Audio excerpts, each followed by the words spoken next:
एक बार एक गांव में एक लड़का रहता था जो कि हमेशा सपने देखता था, लेकिन जब वो अपने सपनों की बातें दूसरों से करता तब सब उसका मजाक उड़ाते और उसको समझने वाला कोई नहीं था।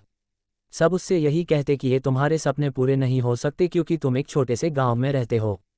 उस लड़के को ये सुनकर बहुत ही ज्यादा गुस्सा आया कि क्या हमारे गांव में कोई भी इतना काबिल नहीं है जो हमारे गांव का नाम रोशन कर सके।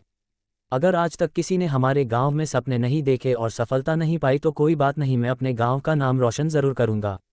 लड़के के दोस्त ने लड़के की बात को समझा और उसे बताया कि हमारे गांव के पास में ही एक लाइब्रेरी पुस्तकालय है जहां जाकर उसको कई बातों की जानकारी मिल जाएगी जो वो जानना चाहता है। उस लड़के ने लाइब्रेरी पुस्तकालय जाकर देखा तो वहां पर अनगिनत किताबें थी और तो और वहां एकदम शांति और हर कोई बस किताबें पढ़ रहा था। वो लड़का बहुत ही ज्यादा खुश हुआ और वो हर रोज वहां जाता और किताबें पढ़ता, उसके लिए अब कुछ भी करना मुश्किल नहीं था। लेकिन लाइब्रेरी पुस्तकालय से आते वक्त उसने गांव में कुछ बच्चों को देखा जो कि उसको देखकर बहुत ही ज्यादा खुश हो रहे थे। लड़के ने बच्चों से पूछा, तुम लोग आखिर इतना खुश क्यों हो? तब उनमें से एक बच्चा बोला कि भाई, आज आप अपने सपने पूरे करने के लिए इतना दूर जाते हो और आप थकते भी नहीं। आप देखना, जब हम बड़े हो जाएंगे तो हम भी अपने सपने पूरे करने के लिए उस अनोखी जगह जाएंगे जहां से आपने इतना ज्ञान पाया है। अब आपको सफलता मिलकर ही रहेगी।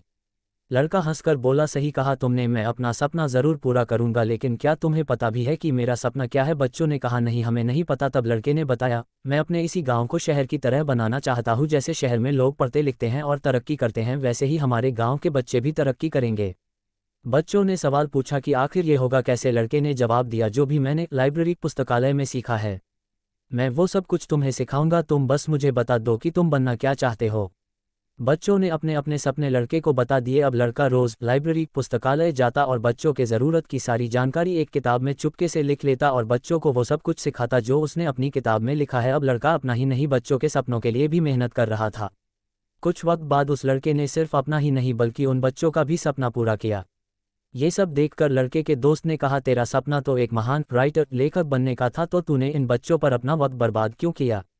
लड़का बोला, तू समझा नहीं, जब मैंने सपना देखा था एक महान राइटर लेखक बनकर अपने गांव का नाम रोशन करने का, और जब मैंने सबको अपने सपने के बारे में बताया था तब सबने कहा था कि मुझसे नहीं हो पाया क्योंकि मैं छोटे से गांव में रहता हूं।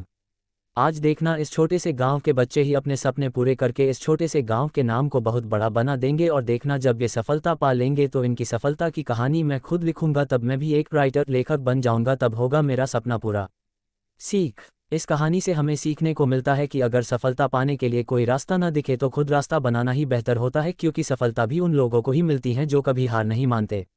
एक बार एक गांव में एक लड़का रहता था जो कि हमेशा सपने देखता था, लेकिन जब वो अपने सपनों की